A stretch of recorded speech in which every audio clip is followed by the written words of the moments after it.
I know I'm fine, but the money makes me handsomer. Walk around smelling like a come up in the answer for her problems, but I'm not him, I don't mind it though. You don't like me how you think you do, I like it though. I know I'm fine, but the money makes me handsomer. Walk around smelling like a come up in the answer for her problems, but I'm not him, I don't mind it though. You don't like me how you think you do, I like it though. Look, I know I'm fine. I won't lie, that extra coin don't hurt, but I guess money, baby, I just rather spend yours first. I know for sure the pussy worth more than an Hermes purse. I got the best on earth, so that dick better come with some perks. Yeah, you fine. What's up, ladies and gentlemen? I want to welcome everybody to a preview to a leading up to the Valentine's Day that's coming up. This is definitely a special episode because I want to talk about some things, man. First and foremost, let me welcome everybody. This is the Hopeful Romantic MAN podcast, and I'm your host, DropNDimes, aka the Hopeful Romantic, aka the feminist with chauvinist tendencies. Well, ladies and gentlemen, tonight I want to welcome everybody because we are going to be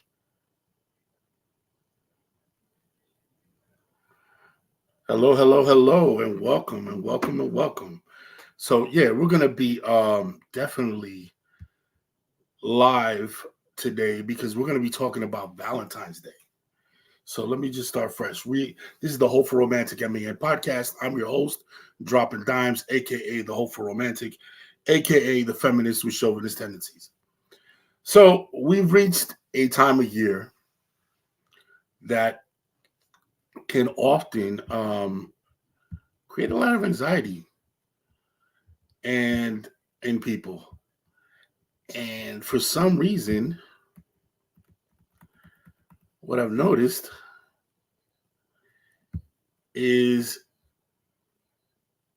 it produces anxiety. People get worried, stressed out. They fumble the bag. So I'm glad you came here today so we could talk about this. And what I wanted to address today was the art of gift giving. I'm telling you, if you're not a natural gift giver, it creates a lot of anxiety for a lot of people. You know what I mean? It really does. It creates a lot of anxiety, and people don't really understand what they're doing. You know what I mean? If it doesn't come naturally to you. But it doesn't have to produce anxiety. It could also be a fun thing. Let's have fun with it. You know that person across from you better than anybody, your partner. You know what makes them smile. You know what pisses them off. You know what makes them tick. So why don't we take this as an opportunity? See, here's the deal. You should have been showing your partner how much you love them throughout the entire year. Okay, so let's clear that up. Valentine's Day should not be the one time a year that you're expressing your love for your partner. That should not be it. This should be the time of year that it's a culmination. This is a culmination of all the work that you put in and an expression of your love.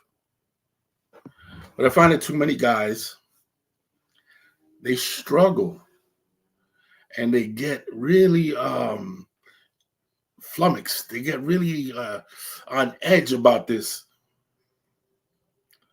What if I told you there's a science to it? What if I told you there's a way that you can approach this, that it doesn't have to create anxiety? It doesn't have to drive you crazy. There's definitely a way to approach the art of gift giving to maximize the smile that's going to come your way. Because let's face it, the old cliche is you got to give from the heart. I believe that 100%. I believe that 100% you do. You have to give from the heart. But here's the deal. A lot of us, let's keep it real, when we're giving a gift, we're kind of giving it with our ego. We're kind of giving it from a place of, I'll keep it real with you. I hope I get some pussy. All right, let's keep it real. Let's stop with the flimmy flam, the bullshit. Let's keep it real. A lot of men out there are thinking, yo, I hope I nail this and make my girl smile, because the truth is, I really, really, really, really want to be able to get something out of this. And I know people are like, no, that's not true. No, man, I'm doing it. Bullshit. Some of you are looking forward to the one blowjob you get a year. I know it. I've talked to too many men, too many married men, too many men in long-term relationships to believe that shit. Let's keep it real. So not everyone is into giving gifts. That's not everybody's thing. And it's not everybody's love language. So not everyone is receiving the gift. It's about the gift. That's why this is such an important conversation, because it's not always about the gift. You know what I'm saying? Sometimes it's about the work that you put in to give the gift. I always say gift giving is like, you remember when you were in school? You were in math, and you couldn't just come up with the answer. Your teacher would tell you, I want to see the work. Believe it or not, part of the art of gift giving is the work, is showing the work. One thing is giving a gift. Another is giving a gift that was well thought out, well planned out, well executed, or a gift that really is sentimental and touches somebody in a special place, a special emotional place. That's really important to know that. So intimacy should flow year round. Valentine's Day should literally be a celebration of that intimacy, of that love. Now,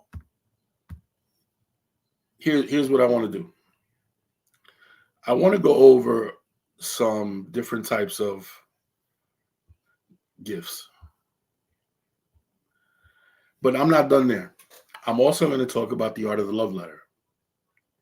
But Mike, my girl doesn't like love letters. She's not. That's fine. Hear me out, though. I'm going to ask you to hear me out. Because the art of the love letter doesn't literally mean a love letter. But I'll get into that for you, and I'll explain that to you.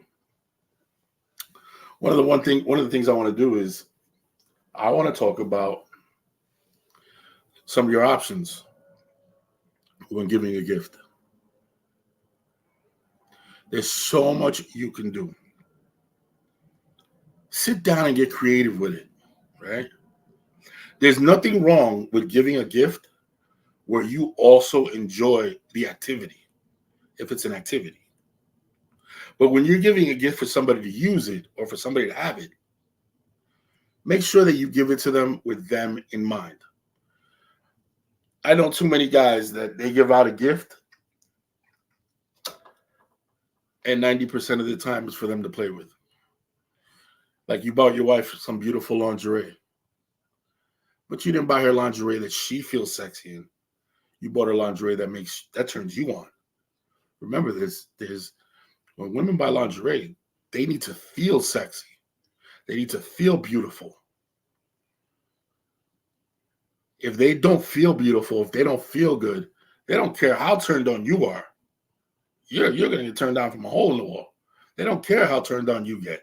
It's about how they feel. So when you're buying them a gift, make sure that that's the primary motivation. How are they going to feel when they use this?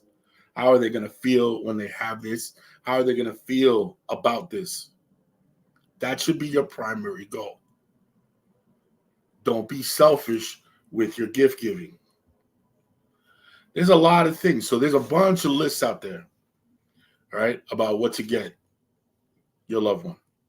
And for this episode, we're talking about men gifting to women, or, men gifting. Let's put it like that. Men gifting, being the ones giving the gift. One of the things I like to do is I like to be creative. I like to talk to my partner. I like to examine her, listen to her. What's missing? What does she need? It's a balance of what she needs to what she wants. What's something she's never had? What's something that maybe in her past really made her smile, made her laugh, made her happy? You got to ask yourself, which one is it, right? And which category? Where do you want to fall on that spectrum? You got to ask yourself that so that you make the accurate, depending on who you are. There's an awesome episode of The Cosby Show. It's literally one of my favorite things I've ever seen in my life. And I find it, I swear to you, I find it hilarious. And it's all about giving your wife an impression, making her happy, right? And the episode is so dope because the women find out that the men have made a bet about giving a gift, about who can impress their wife the most, who can get the best reaction. So the women make a pact and they say, well, I don't care what he gets me. I'm not moving. I'm not budging on this. I'm not even going to show him any type of expression. I could care less. Well, it's actually pretty funny because, the whole episode is how each of the three men, are able to flip the switch. And even though the women were going to be all hostile and not take the gift, they were able to flip the switch on her. And it's literally hilarious. It's amazing. So, and it goes something like this. Each one of them did it in a different way. That's why I find it so cool. The first one tapped into a time and a place. A time and a place. Now, they say people will forget what you said. They'll forget what you did, but they'll never forget how you made them feel. So if you could tap into a feeling, a time and a place that really sparks an emotion, triggers an emotion, that's step one. That's what the first guy did. The first guy tapped into a time and a place. They got married in Africa. He brought them back to that special time and place. And he had saved the memento from when they got married. He pulled a feather, a hair, that he had saved, that she had in her hair, the flower that she had in her hair.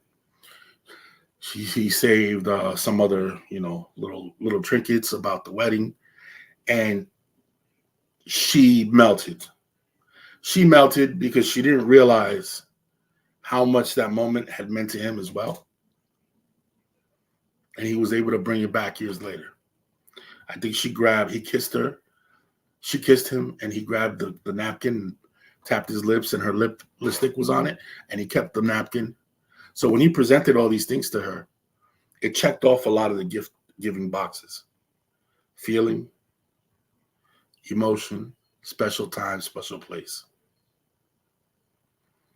You know what I mean? So it was that's really, really nice. The second one, same thing, tapped into a time, into a place. It was a beautiful episode. 1, 2, 3. But the coup de grace, the killer, was Cliff, who played the Okie Doke.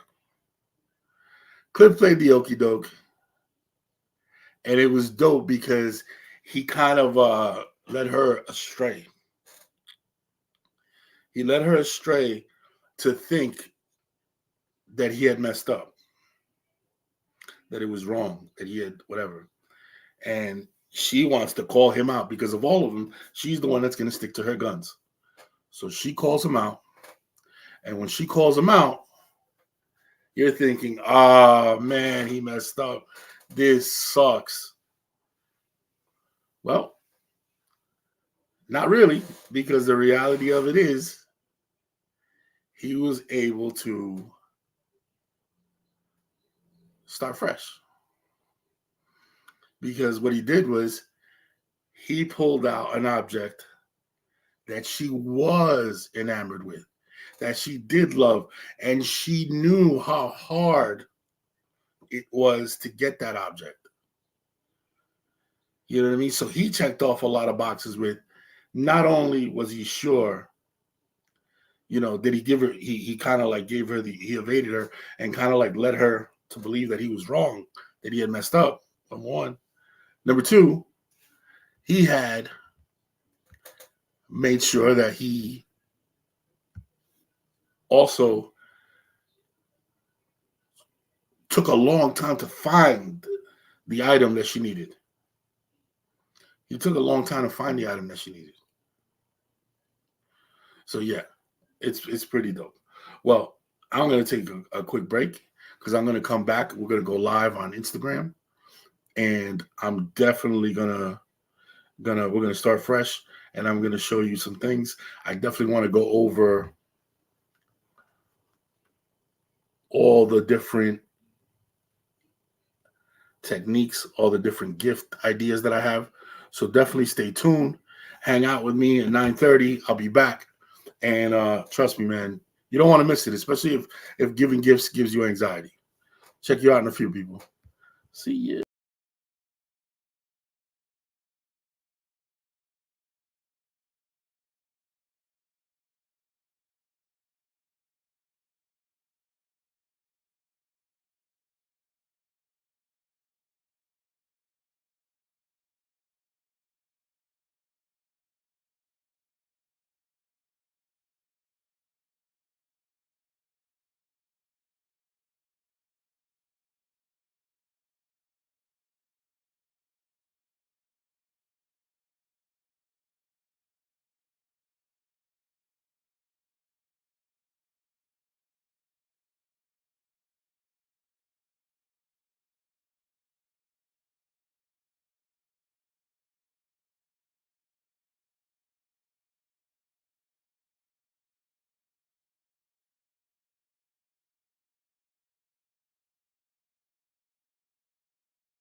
I know I'm fine, but the money makes me handsomer. Walk around smelling like a come up in the answer for her problems, but I'm not him, I don't mind it though.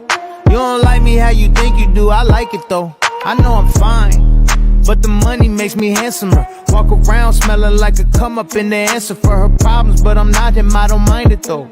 You don't like me how you think you do, I like it though. Look, I know I'm fine. I won't lie, that extra coin don't hurt, but I guess money, baby, I just rather spend yours first. I know for sure the pussy worth more than an Hermes purse. I got the best on earth, so that dick better come with some perks. Yeah, you fine. Hello and welcome to another episode of the Hopeful Romantic MAN podcast.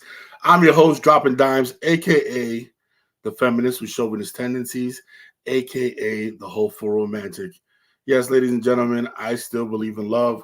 I know the internet will have you thinking that shit is dead, but now I'm not one of those people. I'm going to tell you 100% of the time that I'm a believer. Well, so right about now, we're about a week out from Valentine's Day. Why is that important? It's important because for many of you, you have not yet bought your significant other a gift. You have not yet stepped out and really invested the time. Or, here's the other thing, sometimes it really creates anxiety in you. For a lot of people, gift giving doesn't come easy to everybody. If you're not a natural giver, sometimes it could be hard. It could be tough, you know? So you came to the right place. I'm somebody that over the years, through conversation, through looking things up, through reading, through studying, has kind of come up with a little formula. And anybody in my past, I can say this with confidence, knows that I am very creative and I love to give a gift, a nice gift. You know what I mean? I'm very creative. I think, I look, I study the situation. So to me, it comes easy. But I'm not one to claim that it comes easy for everybody. So I understand that, every little bit helps. If you're one of those guys that struggles, like I said, you came to the right place. Because today, we're going to talk about the art of gift giving. Now, why is that important? Well, let's start off like this. Not everyone identifies as a gift giver. So it's no wonder Valentine's Day can put pressure on men. Try not to view it as pressure, more so as an opportunity to think outside the box. Gifts and intimacy should flow year-round. Think of Valentine's Day as a celebration of the work you have put in all year. So what I want to do is I want to give you a list of things that you should keep in mind when you are giving your significant other a gift. There's a lot of things to think about. All right. So let's start here. What is a gift? I know a lot of you have read the book, the 5 Love Languages, and some people love gifts. Some people, that's how you show me I love you.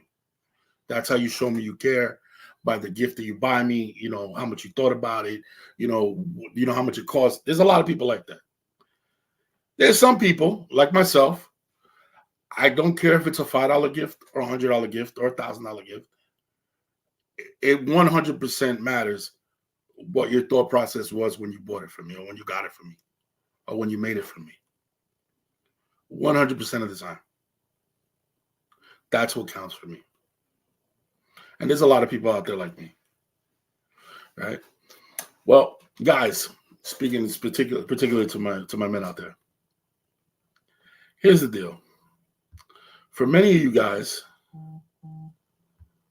I know that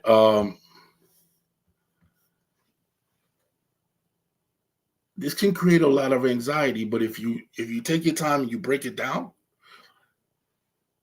let's reverse engineer it. What's the goal? What's the goal? What am I trying to achieve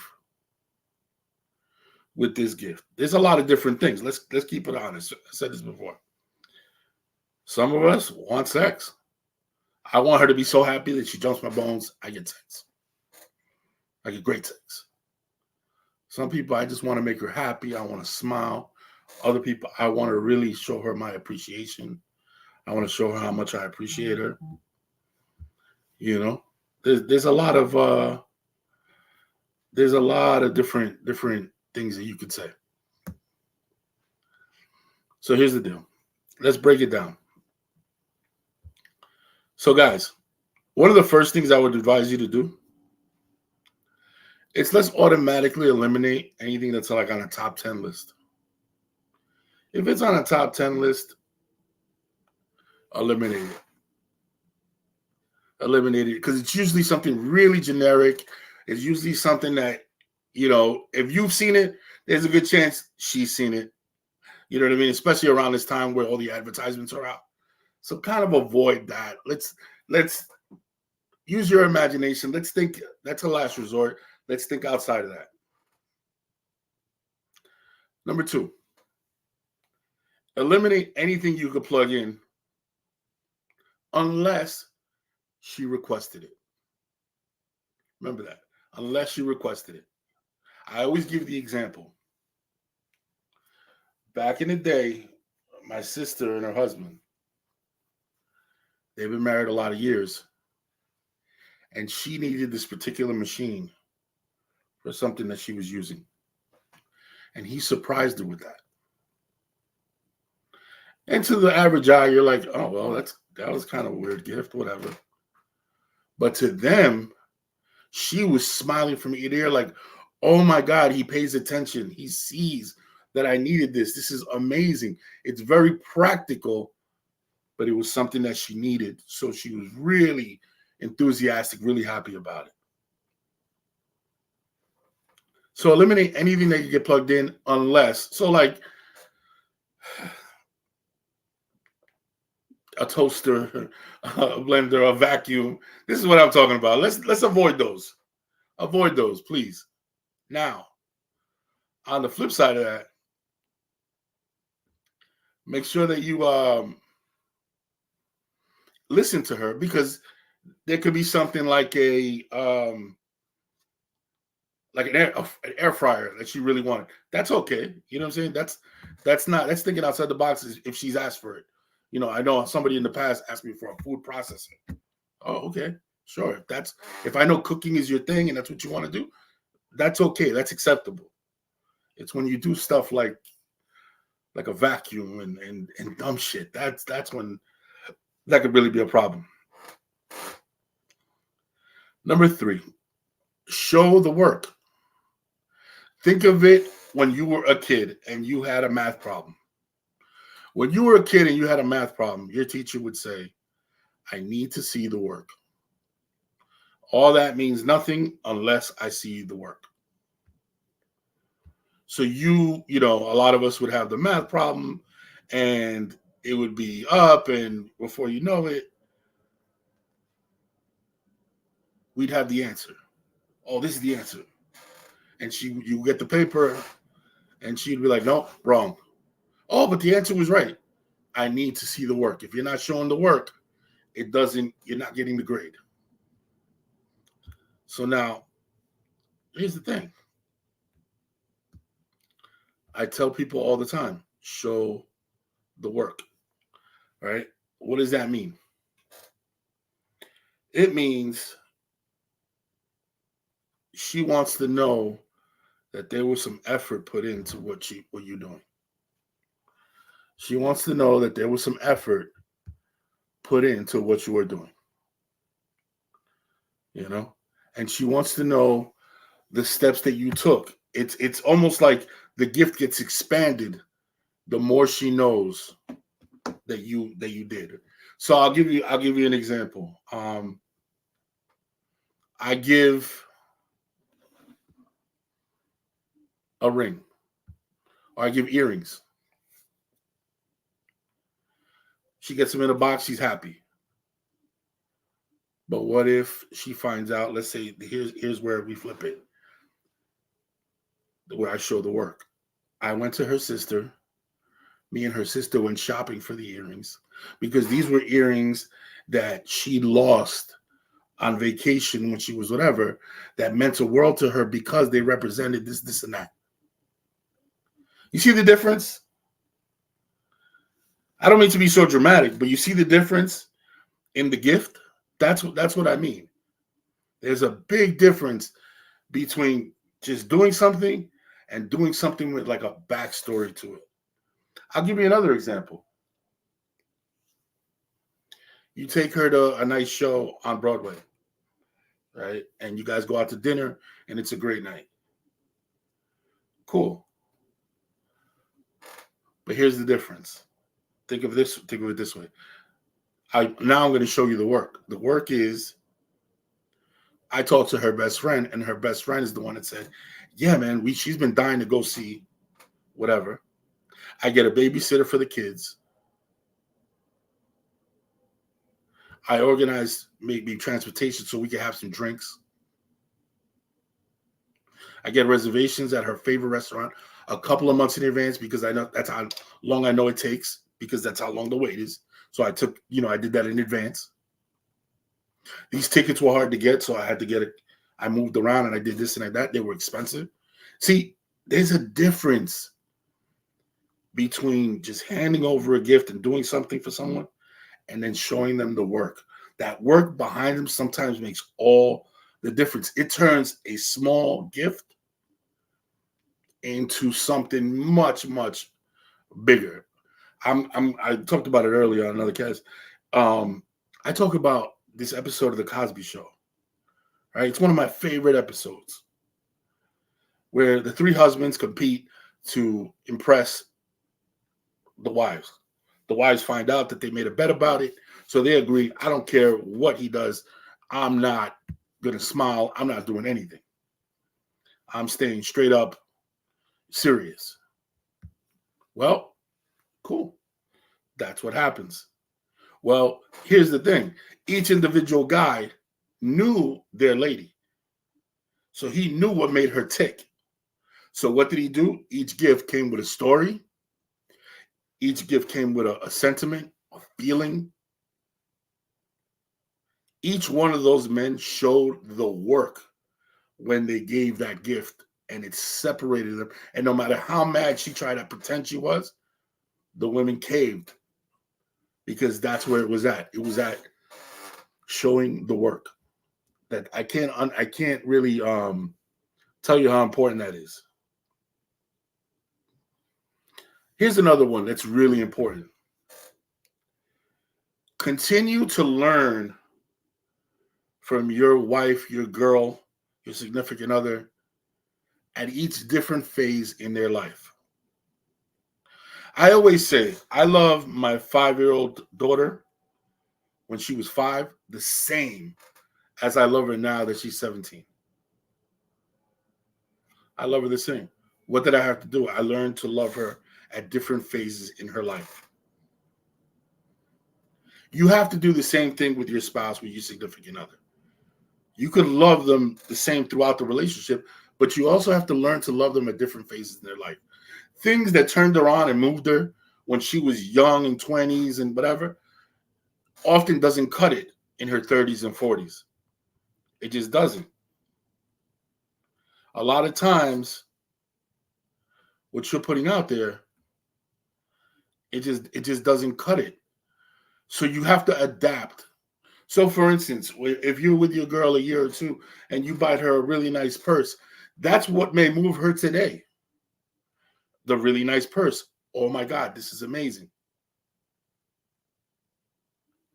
Now she's 30 and 40 or 40 years old. She's in her career, and you guys have been married, or you guys are together living, whatever. And now what you do is, in her 30s and 40s, instead of buying her a purse, you build an extension on your house where she has her own private getaway room, where she has peace, where it's soundproof, where she has her desk, her little items, her TV, things that she can get away from everybody for a little bit and escape. See the difference? You love her the same, But now her needs are different. So just keep evolving as she evolves. You know what I mean? Keep growing with her. You know, there may have been a time where what she needed was a massage and a vacation.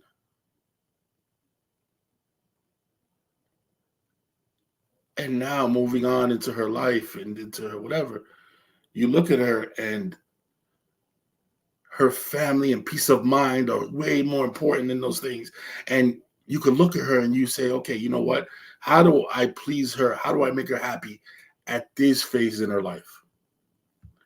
That's what you have to do. How do I make her happy at this phase in her life? It's something that's overlooked. I know a lot of guys, unfortunately, they buy, oh, I knew she used to like flowers when we were young. Cool, she still likes flowers. I'm not saying don't give them to her. What I'm saying is maybe the flowers aren't the primary gift now anymore. You know what I'm saying? Maybe she's evolved to something else, another episode in her life. How about this? Don't discount going back into her childhood. See, I had a friend that she loved these old school radio stereo setups, like the old ones, like with the two speakers in the center. She had one when she was young and it broke, and she loved it because it was her first thing that she had in her room. And when she came to America and she was able to play it, and it made her heart warm and she thought about it. Well, her boyfriend went on, I think it was Craigslist or something, and found a replica of that stereo system. And he wrapped it up and he gave it to her on Valentine's Day. And if you would have seen this poor girl's face, she melted. She melted. You know what I mean? How about this? So in the past, some of the gifts that I've given are things that include, you know, they could, like I said, they could start off with everything from a bag, from a gift, whatever. Sometimes later in life, I'll give you an example. Once a woman starts to have grandchildren, she has grandbabies, right? That gift that she saw when you were younger, that dress, that this and that, sometimes it doesn't make her smile as much as a family portrait of her and all her grandbabies. Sometimes that picture doesn't do what the little blanket, the blanket with the different collages does for her, because it warms the heart. These are her babies. You understand what I'm saying? These are all I'm trying to say is that you got to love her at different phases in her life, and you got to understand that when you give a gift, you make sure that the gift evolves with her. The longer you're together, make sure that the gift evolves with her. I always say relationships start off physical, right? But at some point, they really turn mental, where your connection is mental, and I always say a woman's orgasm no longer starts between her legs. It starts between her ears. Well, guess what? The gift that you give her is no longer about making her physically smile, but it's about emotionally making her smile. It's about working from the inside out and saying, oh shit, he got me. He understands me. It's about creating a connection, intimacy. Remember, Valentine's Day is supposed to be a celebration, a culmination of what you've done throughout the entire year. What you've done the entire year. If you can manage to do that, if you can manage to put that together, my friend, you are winning. That's the end goal. The last part of this is, don't assume that a small gift can have an impact. That is especially helpful when you run into the person that has everything. Right? There's people that are very accomplished in life. They can buy their own everything. Or you're with a woman, right? You're dating her. And, look, she's super successful. She has it all. Right? Here's where the creativity really kicks in, because a small gift that's very meaningful. I'll give you an example. I have a good friend. Him and his wife bought a house. They've been together about 17 years. They bought a house. All right. I mean, no, I'm sorry. They were together. They're together 17 years now. But when they bought a house when they were younger, one of the gifts he gave her for Valentine's Day was he gave her a box. And he put out this beautiful scroll. And in that scroll was kind of like a checklist. Right? And he closed it up. And he had written something in there, and he closed it up, and he put it in the scroll. And he looked at her and he said, they played like this game together, and each of them had to come up with a different item to put inside the box, like a time capsule. And what they were going to do was he presented this time capsule to her and told her that he wanted to love her the rest of his life. And that he knew the minute he met her, and he gave her a whole speech about how much he cared about her, how much he loved her, how he was lost without her, and said that he knew that he wanted to spend the rest of his life with her, and that he wanted to grab this box to capture this moment, to capture this day, and bury it. And in 20 years that he promised her that if the Lord gave him the strength, that he would come back here and open it with her. Ladies and gentlemen, you want to talk about thinking ahead? And I said 17 years later, but it was 20 years later. 20 years later, for Valentine's Day, what do? 20 years later on Valentine's Day, they go to the backyard with their grown kids. They unearth the box, and they open it together. And when they open it together, she opens up the little scroll that he had written on and opens it. And it's probably like the most beautiful word she's ever heard, because it was a declaration of love. And it was basically him talking to her from the past. He was talking to her from the past. He's like, it said something to the effect of, you know, hey, could you believe we made it? We're still here, like one of those conversational type. But it was, lo and behold, both of them crying tears of joy. They hugged it out, made beautiful love that night. How amazing is that? That is a well thought out gangster of a gift. That's a well thought out that's a gangster ass gift. That is genius to me. A lockbox with mementos, a time capsule, and you look at your significant other and say, "You look, this is our this. I'm going to be with you. I'm here with you. We're going to rock this out." And then being able 20 years later to open up that same time capsule in your backyard that you have with your beautiful family in front of you. He even addressed kids and said, "If there's kids here, I knew your mother was the one from day one." That's how amazing it was. That's how beautiful that gift is. You know what I mean? That's what I'm talking about. You see the work that was put in behind that? You see the work on that math problem? That's insane right there. Do you see the amount of effort, thought, and how it touched her? That's what I'm talking about. That's being clever. That's being smart. That's really taking advantage of an opportunity. Because that's how I look at this. Giving a gift during Valentine's Day is an opportunity to be creative. It's an opportunity to be giving. It's an opportunity to, hey, listen, this is an expression of my love for you. So like I said, not all gifts have to be this $1 million thing. Some could be, like I said, very sentimental, really small and sentimental, something that meant a lot. I have me and my daughter talk about it all the time. When she was little, I gave her this frog that had an umbrella, and it sang the song, that Rihanna song, "The Storm in Any Weather, You Could Be Under My Umbrella," or whatnot. And it was the dopest, It was the cutest thing. And she played it on repeat till she broke it and wore out. She lost it. Right? Let me tell you something. I probably shouldn't be saying this over the air, but if God gives me the strength to be alive, don't think for a minute I'm not going to slide this off to her husband and be like, hey, listen, give this to my daughter. This will make her cry as a grown woman. Trust me.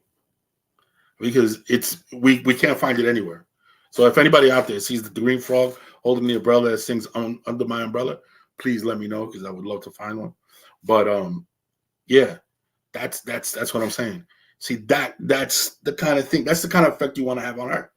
Now, again, here's the one thing I want to tell you. When you give a gift, don't give it from a selfish place, man. Don't give it from a selfish place. Like, I know a lot of guys that'll give their wives or their girlfriends or this stupid other lingerie. Okay. Here's the thing about that. Guys, when you're presenting your lady with lingerie, understand that she buys lingerie way different than what we're thinking in our dirty minds. All right? When a woman buys lingerie, she buys it to see that to make herself look beautiful. I need to feel beautiful. If I don't feel beautiful, then this isn't going to work. I don't care what your dirty mind thinks. Unfortunately, too often we buy lingerie with our dirty minds. You know what I'm saying? Don't do that. Make sure that anything you do, any gift that you buy it with her in mind. Buy it with her in mind first, I should say. How is she going to feel about this? How does this affect her? You know? Too often we make that mistake, man, and that's a grave mistake, because you will not get the reaction that you want from her if you buy it with from a selfish place. I've seen too many guys make that mistake, where they're like, well, if I buy it, I want to have fun with it too. Put her first. Put her first, and I guarantee you, it's trickle-down economics, my friend. It's trickle-down. Don't listen to the internet, bro. Don't. Please stop that nonsense.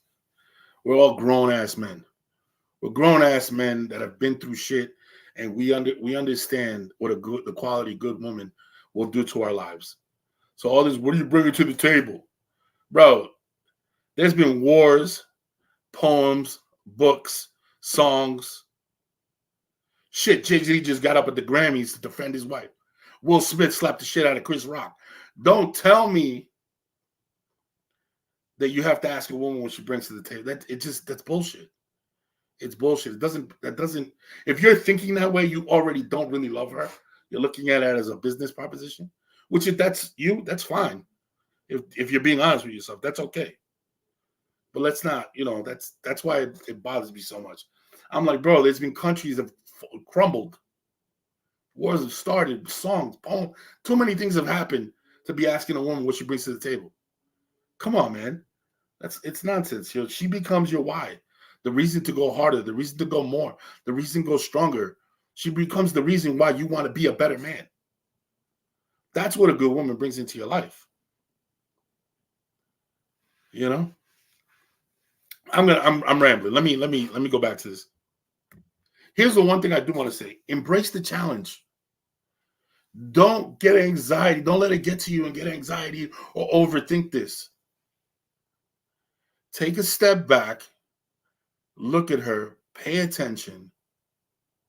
Here's the unfortunate truth. The unfortunate truth is a lot of guys spend more time on their fantasy football lineup than they do paying attention to their lady. I hate to say that shit, but it's true. Pay attention to your lady, and if you do that, these times won't be so anxiety driven. You know what I'm saying? It'll be a lot easier for you. I promise. Well, check this out. I hope, so far what I've laid out helps you kind of have a better understanding of how to give it a gift. But I'm going to close it with this. I'm going to say this to you. When in doubt, F the list, buy jewelry. F the list and buy jewelry, bro. You could never go wrong with a nice piece of well thought out jewelry, man.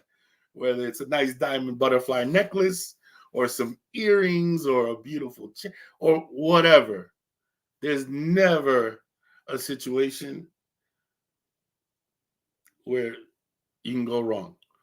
When in doubt, go with jewelry. There's so much. Now, earlier I talked about the art of gift giving, but I also want to talk about the art of the love letter. But before I do want to take a brief commercial break. And it goes a little something like this, my friends. My friends.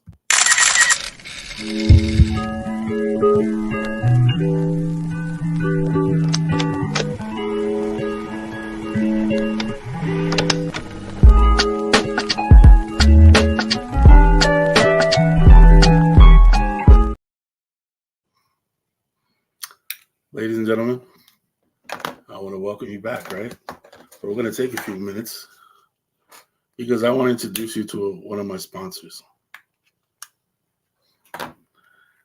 Ladies and gentlemen,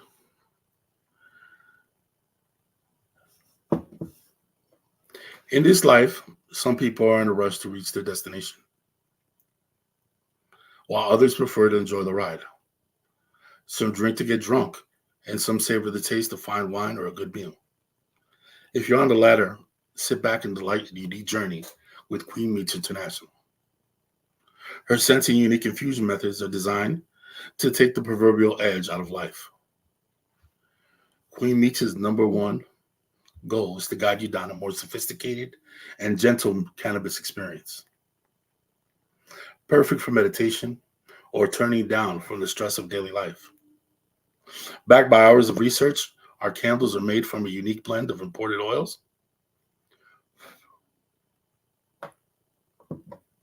and wick that burns slower and cleaner to get the most out of your investment. If you're someone who enjoys the finer things in life, we would love to be your introduction to the high life.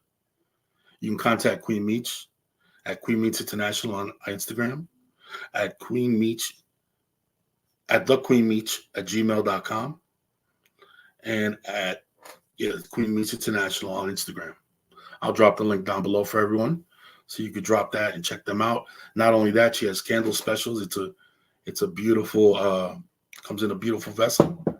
So for those of you that don't know, that's a cannabis infused candle. And essentially you light it, you sit down, you relax, and before you know it, it's like having a glass of wine, man. It just kind of smooths you out. I highly endorse the product. I love it. I use it a couple nights a week.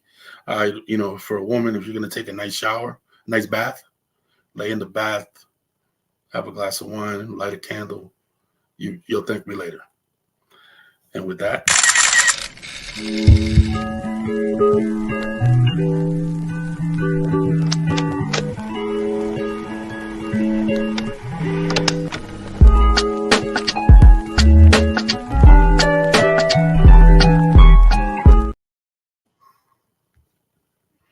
and we're back. So we talked about the art of gift giving with Valentine's Day coming up. Well, what is the essence of Valentine's Day? I know, it's just a commercial holiday, but there's so much more to it, man. And as a hopeful romantic, I would be remiss not to really dive in and talk about, what's behind it. Let's take away the commercial part of it. Let's really talk about, the beauty of Valentine's Day. Let's talk about the beauty of Valentine's Day. Let's talk about the real love part of it. For men, I'm talking to my guys. Obviously, I would love to be able to give a woman's perspective. I don't have that. I'm not, maybe I'll bring somebody on and we could talk about that and we could really share a woman's point of view. I would never dare speak for women. That's not my thing. I don't do that.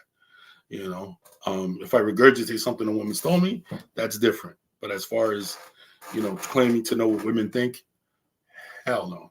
I have no idea. I'm lost. But trust me, I'm lost. All right. Let's talk about the art of intimacy. Intimacy is at the core of telling somebody I love you. How do you tell them? You show them. How do you show them? You bring them closer to you. What does that mean? So, intimacy is the process of coming closer together. It's the exchange of energy. You read a lot about it on the internet. His books. You see talk shows. When a man provides it, he's sending a message. He's telling his woman, I love you. I care about you. That message being, I value you. That I hear you. And most of all, that I want you. The definition isn't the issue, though. It's the execution that baffles a lot of men and leave women thirsting for more. So is it automatic? Something that needs to be generated, or can it be both? I think it can be both. On one hand, you have scheduled intimacy. It sounds boring and lacks spontaneity, but can be effective when done right.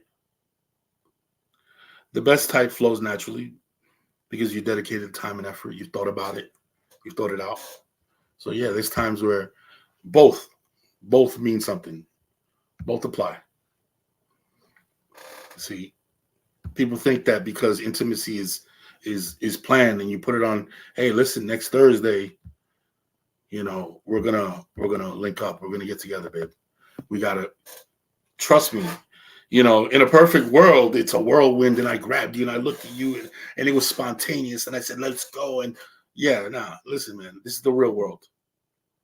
And when people have children, when people have bills to pay, when somebody's working an overnight, the other one's working a day shift, the kids have to get to recreation, and you have 3 different kids that are all over the city and all over town, and you're doing all kinds of things. Miss me with that spontaneity bullshit, bro. That's only part of it. That's only part of it. There's nothing wrong with looking at each other and saying, hey, listen, next Tuesday night, let's separate some time for each other. You're not saying let's have sex. We're going to separate time for sex. No. Let's separate time for each other. For me and you, where everything else is secondary. All right, next Tuesday. If done right, not for nothing, but when it's done right, the lead up is some of the sexiest things you can do. A flirtatious text, I can't wait.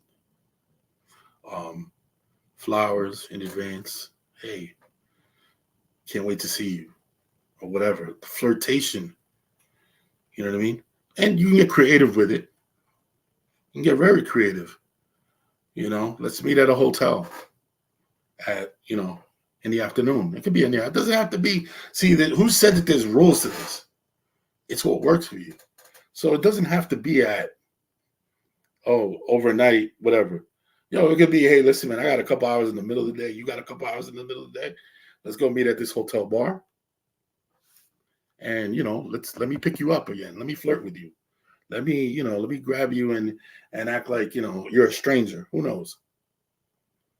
It's all about reconnecting. What's one of the major ways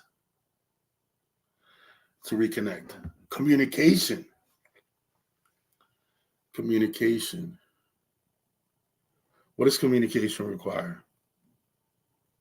I always say that once you have children, you go from having direct communication when you guys are dating to over time, indirect communication.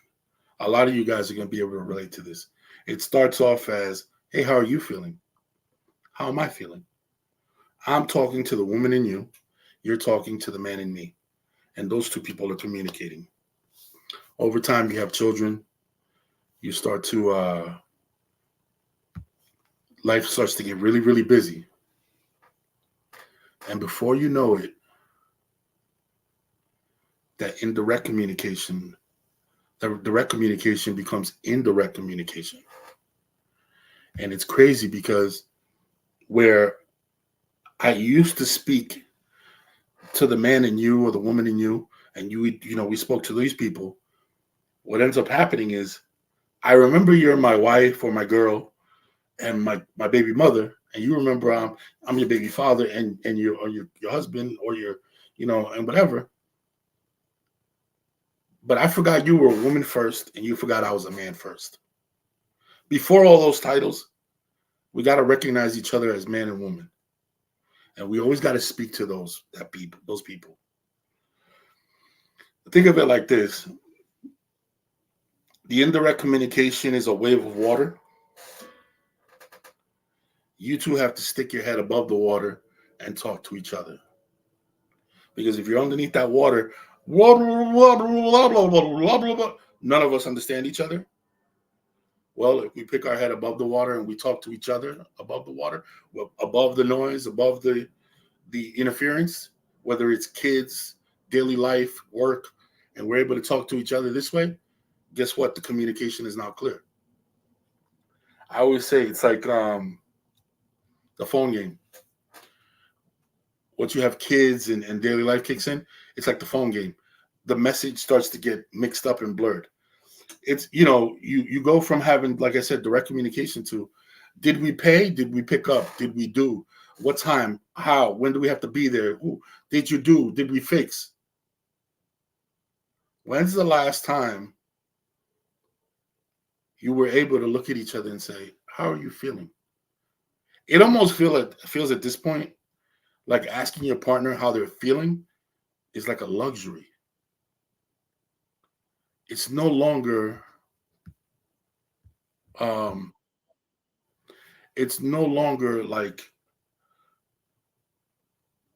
part of the relationship. It's almost like a luxury, like, oh, we finally have the time.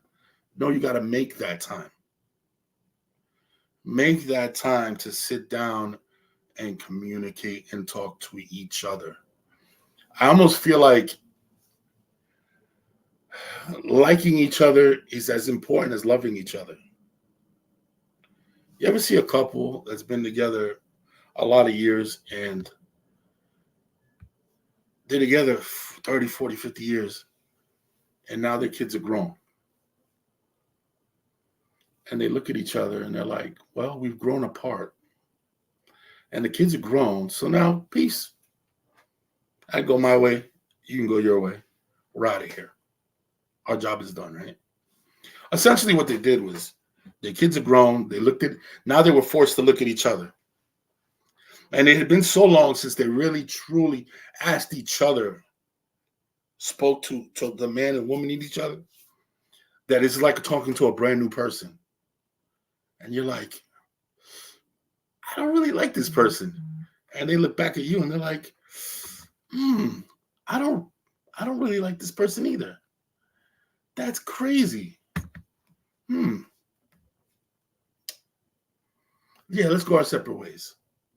What if I told you that if you're able to continue the direct communication, speak to the woman in her, the girl that you courted, the woman that you flirted with, the woman you bought flowers for, the one that turned you on, the one that you were trying to get her to her panties. She's still there. She's in there. You ever notice you go on vacation and you talk about how vacation sex is amazing? You ever been on your partner on a vacation and they cut loose and you cut loose and you have this wild time and it's great and you're like, holy shit, it's like we were young again? That's because a vacation is the perfect opportunity to live,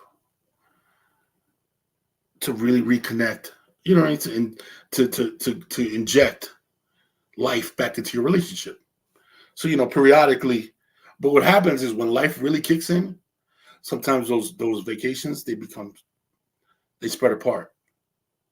If you can consistently do it and plan it out. Yo, let's cut out this part of the year. But not just with your children. There has to be a throughout the calendar year where you two escape to recharge. It's that plane dropping and the air comes down, the mask comes down. You got to put it on yourself.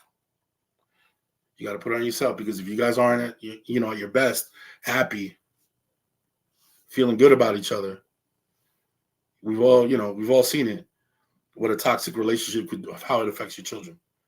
So work on yourselves. Put that oxygen mask on yourselves. Escape for a little while. Reconnect. Have something new to talk about. You know what I'm saying? Have a conversation. I always say this, man. For a woman, communication equals love. For a man, vulnerability equals love. What does that mean? It means that a woman communicates with the man that she loves. She shares what's on her mind. You know what I mean?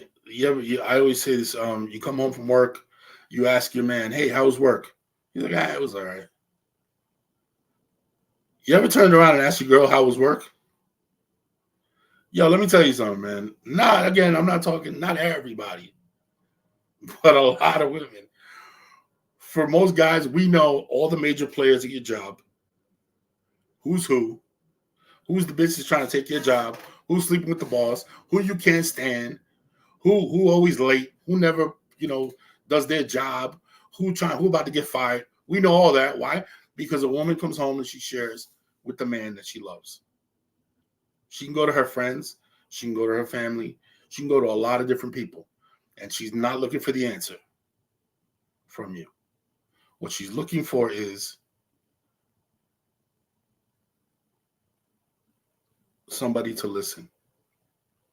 Just sit there and listen. She's not looking for the answer. Oh, when HR and I this girl's trying to do this, she harassing me. You don't think she knows? She's a smart woman. She knows that she can go to HR. She knows she can document it. She's not asking for the answer. As men, we jump to conclude, but you got to fix it. You got to do. My man, listen, just take a step back and listen. Let her vent to you. Let her talk to you. Let her get it off her chest. See, for a woman, communication equals love. If a woman stops communicating with you, I tell men all the time, don't stress the noise. Stress the silence. When a woman is quiet, be careful. That's when you got to worry. Because when a woman is quiet, she's mentally checking out of the relationship. And a woman she'll leave you months before she ever walks out the door. Months. She's literally resolving it in her head before she leaves you. First, it's giving you opportunities to change, because she'll literally tell you what she needs and wants and how she wants you to change. And unfortunately, as men, because we're so, I don't know what it is about us, men. We completely don't take it. She's just saying that you're bitching, you're moaning. We don't. Whatever. Oh my God, you're being dramatic. No, she means it literally when she tells you, I need you to be more responsible. I need you to do this. I need for this for you to do. She's actually verbalizing and saying what she needs. But because we don't operate like that, we're thinking, we're dismissing it. Well, one day she says, yo, you know what? All my complaints have gone on deaf ears. That's it. I'm done. And she goes quiet. My man, don't fear the noise. Fear the silence. For a woman, communication equals love. If she stops communicating, she's falling out of love. Why is that important? It's important because if we go back to the original point about intimacy, it's when a woman gets the communication that she needs. See, unfortunately, too many of us, at the maximum, we get maybe 30 minutes of pillow talk at the end of the night, where we're sitting there and we're telling each other, she's telling you all about whatever, and then you doze off. For a healthy relationship, that's just not enough for her. Guys, that's not enough for her. So if it's not enough for her and she's not being fulfilled, there's a lack of intimacy. And if there's a lack of intimacy and a lack of communication, all of a sudden, she doesn't feel close to you. And because she doesn't feel close to you, the sex or the quality of the sex is trash. And you're looking at her, blaming her. She's not adventurous. She's not horny. She's not this. She's not that. Meanwhile, it's a circle. It's a cycle of needs not being met. She's not getting the communication, the intimacy, the connection with you. Therefore, you're not getting the sex, the intimacy, the sex, the connection that you need. So now you see how it just keeps going. And if somebody doesn't stop it, it's just going to keep going and going and going. And before you know it, there's a complete disconnect and a breakdown because you start to resent each other. And that resentment, that's the beginning of the end. Because unless you're able to stop the flow and really just kind of like restart and reconnect, sometimes the damage is done. And it's hard to get back from that. So couples reach a point where they acknowledge each other as wife, husband, mother, father, but the disconnect occurs between the man in him and the woman in her. People spend so much of their time communicating about bills, kids, and responsibilities that they lose track of who they are. It's perfectly acceptable to take some time out to rekindle the flame. To accomplish your goal, set some ground rules. One rule, no talking about kids or responsibilities. That's why I said vacation is such a great outlet. You would be surprised at how much that interaction brings you together. If you think about it, it makes all the sense in the world. It transports you to a simpler time when you first got together. Sex is a byproduct of good communication. Remember that. Sex is a byproduct of good communication. Sorry about that. Sorry, guys. Give me 1 second. Sex is a byproduct of good communication and intimacy, not a substitute for them. That's really important. It is not a substitute. Sex is a byproduct of communication, not a substitute for it. Never forget that. I think a lot of people mess that up. They don't seem to understand that. No.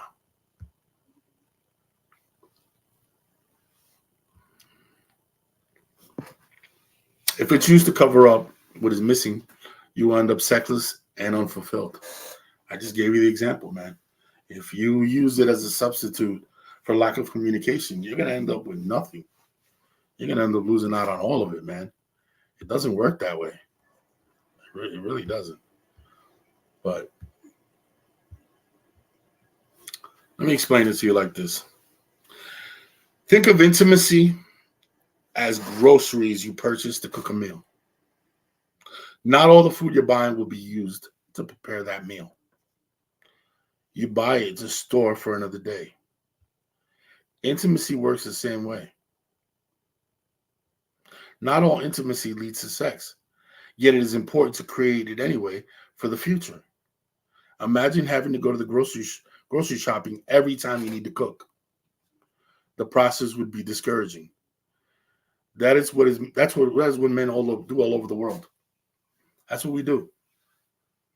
They try to prepare her for sex without having shopped for the groceries, or in this case, provided intimacy. I've compiled a short formula to help in that department. It consists of the art of the love letter, the art of gift giving, the art of quality time, and the art of the small token. I'm going to put those out there for you. Come closer to Valentine's Day. So for some of my followers, some of the guys that I talk to and mentor, I'm going to put that out for you guys. You guys are really going to appreciate that. Like with anything, it's not a cure-all. I don't claim to know everything. But there are some things that, enough women have come to me and have conversations with me or messaged me and said, "Hey, Mike, you hit that on the dot." So I like to share when I get those kind of messages. And especially if it's a repeat kind of thing, I definitely want to make sure that I share that with people. These are just tips to help you along the way, man. The first decision you must make is to invest in her. Put her first. Trickle down economics. I always say this, man. You invest in your woman, and what you get back, she multiplies. You know what I'm saying? She multiplies everything you give her. I always talk about this, right? If you're in a family and you give a man $1 million, he turns around. No, I'll give you a better example. This is a better example, right?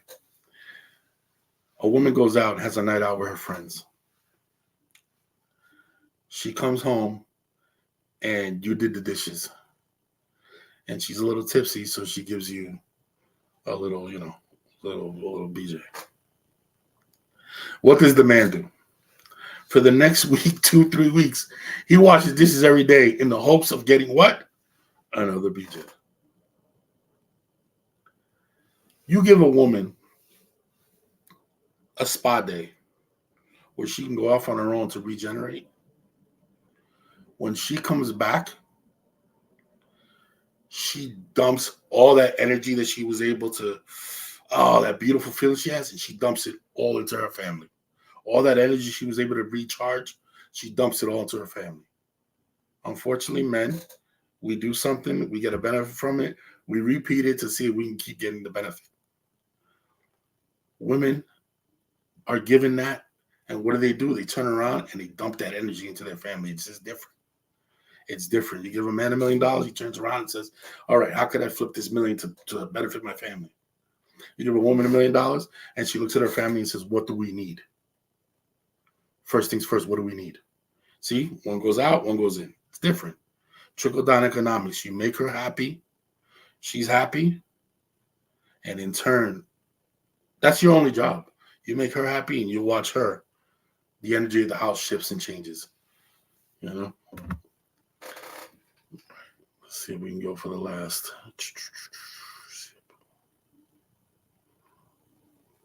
I wanted to talk about the art of the love letter, but I'm gonna save that for another day. I always talk to guys and they always tell me, "Nah, my girl doesn't want." Maybe I'll touch on it anyway. My girl, she's not like that. She doesn't like love letters. She's not whatever.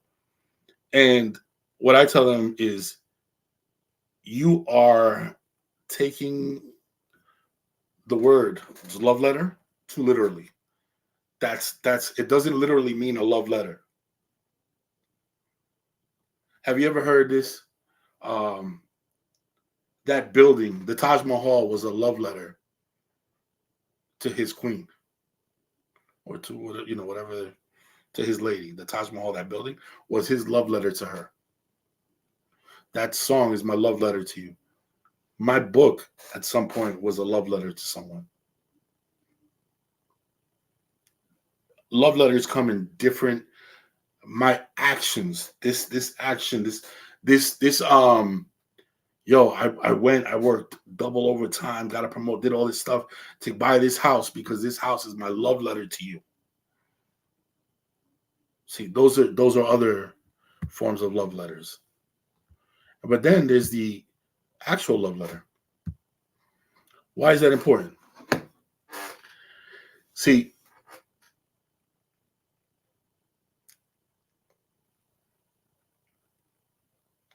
I'm going to give you some examples, right? I'm going to give you some examples. Here, right? But when you talk about a love letter to a woman, you have to understand who your woman is. You know what I'm saying? But now we're talking about like something that you actually want to write. This is for those guys that want to write something to their lady. All right? This is something that you want to write. I'll give you an example. Let's see. Let's say your girl is, if she's an emotionally tough on the exterior, maybe she's trying to protect this vulnerable person inside. You need, when you talk to her, you need to talk more about overcoming adversity as a team, and your belief in us. See, these are all different. There's different types of women. There's too many to name. Too many different types of women to name. I'm not going to claim I could name all of them. My whole objective behind this is, if you understand who your woman is, if you study her, you know her, you know the type of letter that she needs. So for instance, like I said, okay, so let's talk about this. If she's emotionally tough on the exterior and trying to protect the vulnerable person inside, you need to address overcoming adversity as a team and your belief in us. So here's an example. I had the wildest dream the other night. I was in blank disaster scenario, insert whatever disaster scenario, and it was bad. Then I looked beside me and you were there. A sense of calm came over me because I know that with you, there's nothing we can't overcome. When I woke up, instead of shaking and being scared, I felt strong. I was calm because I look at you and know I have that in real life. Maybe you're not a wordsmith, but the power of a handwritten note, don't dismiss it. You know what I mean? Don't dismiss it. You want to make sure that you continue to talk to the different type of women. But I'm gonna go way deeper into that. I just wanted to kind of give you the example. Like I said, it's you know her, you know who she is. Cater your words and your thoughts to her, to who she is. You know what I'm saying? Like I said, man, there's some women you write her a love letter, she's gonna, like, the tall mushy, and hey baby, I love you, and you're poetic. She's gonna be like, yo, what is this bullshit, bro? You don't got time for this. That's not the love letter that you write that woman. No, that's not what you write her. With her, you have to be more direct. You know what I'm saying? A little more gangster, maybe a little tougher, a little rougher. Address that. Talk to her how she feels, the way that makes her feel safe and secure. Bring that out of her. Bring the feminine out of her using your letter, but appealing to her sensibilities. Now you have some women that are super sensitive, and they die in every word that you give, and they love the sensitivity and the beauty and the poetry. Different letters, different women, different people. But again, I'm going to really dive into that at some other point, because I think it's a really interesting topic, especially for men that want to do the right thing. I got a book out called Shallow River to Deep Ocean, A Man's Guide to Understanding His Woman by First Understanding Himself. I'll drop the link down below on the live and everything. It's called Shallow River to Deep Ocean because we treat women like they are shallow rivers, when in reality, their emotions run deep like the ocean. That's number one. Number two, I called it Shallow River to Deep Ocean because if you're doing the bare minimum, you're literally at the shallow river. You're not going to catch major fish at the shallow river. But if you do the work and you really invest in your lady, then you'll be in the deep ocean. And if you're in the deep ocean, that's where you get all the benefits. It's going to be treated good to great. That's the difference. You want to be treated good? Stay on the shallow river. You want to be treated great? Go to that deep ocean. Understand that she's next to you, and where you're thinking about real basic things, you will never really understand how deep her mind goes and where it goes. But, well, ladies and gentlemen, I want to say thank you for joining me tonight. I really appreciate you coming through. You can catch me every Monday night on my podcast. It's called the Hopeful Romantic MAN Podcast. I'm your host, DropNDimes, a.k.a. the Hopeful Romantic. I'm a.k.a. the feminist with chauvinist tendencies. Mark Twain says the two most important days of your life are the day you're born and the day you discover why. Ladies and gentlemen, I want to thank you so much, and I appreciate you for helping me walk in my why. Have a great night, people. I know I'm fine, but the money makes me handsomer. Walk around smelling like a come up in the answer for her problems, but I'm not him, I don't mind it though.